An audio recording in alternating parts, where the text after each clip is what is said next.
തമ്പിയോട് വളരെ പ്രധാനപ്പെട്ട ഒരു കാര്യം പറയാനുണ്ട്. അത് അറിയിക്കാണ്ട് ഒരു സ്വസ്ഥതയും കിട്ടണില്ല. അതായത് ജിഹാദികൾക്ക് വേണ്ടി മാത്രം ഭരിക്കുന്ന ഒരു സർക്കാർ ഇവിടെ ഇപ്പോഴും അധികാരത്തിലുള്ളത് കൊണ്ട്.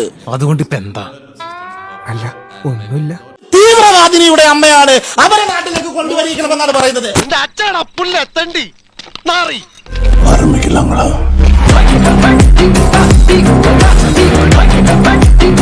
A few moments later.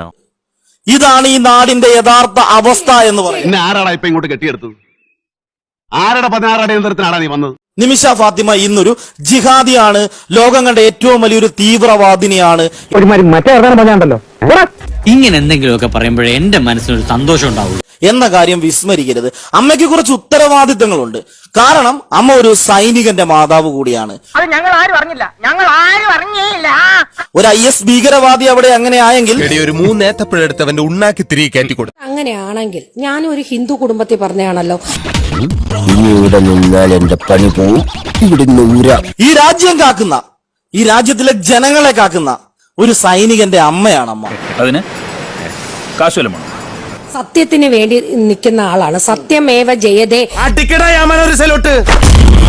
ഏത് ദൈവത്തെയാണ് അമ്മ വിശ്വസിക്കുന്നത്? പ്രകൃതി എന്ന് പറയുന്നതാണ് എന്റെ ദൈവം. കാരണം എന്താന്ന് വെച്ചാൽ നേച്ചർ എന്ന് പറയുന്നത് സത്യത്തിന് വേണ്ടി നിൽക്കുന്ന ആൾ. ഇതൊരു നടക്കി പോണ ലക്ഷണില്ല. ഞാൻ ഇവന്റെ 2 വാങ്ങിച്ചിട്ടേ പോവുള്ളൂ.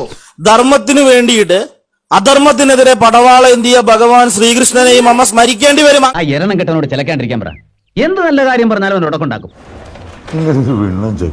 അങ്ങനെയാണെങ്കിൽ നിമിഷ ഫാത്തിമ എന്ന തീവ്രവാദിയെ വെടിവെച്ച് കൊല്ലുന്നതിനുള്ള തീരുമാനമാണ് എടുക്കേണ്ടതെന്ന്. പരമാറി നീ ആരോടാണ്, എവിടെ നിന്നാണ് സംസാരിക്കണ ബോധം നിനക്ക് വേണം. തീവ്രവാദിനിയുടെ അമ്മയാണ്, അവരെ നാട്ടിലേക്ക് കൊണ്ടുവരിക്കണമെന്നാണ് പറയുന്നത്. വേണ്ടെന്ന് വെച്ചപ്പോ എനിക്ക് ആസന്റെ തല കയറി തരാൻ അണ്ടി കൂട്ടി തള്ളം വേണം. ഇനി നീ വലിയ വർത്താനം പറഞ്ഞ എന്റെ കാലെ പിടിച്ചും പിച്ചലടിക്കും. പച്ച തെറിയേക്കണ്ടെങ്കിൽ ഇറങ്ങി പയ്ക്കാം. അങ്ങനെ ഒന്നും ഞാനും ആലോചിക്കാതിരുന്നില്ല. അപ്പൊ എല്ലാം പറഞ്ഞ പോലെ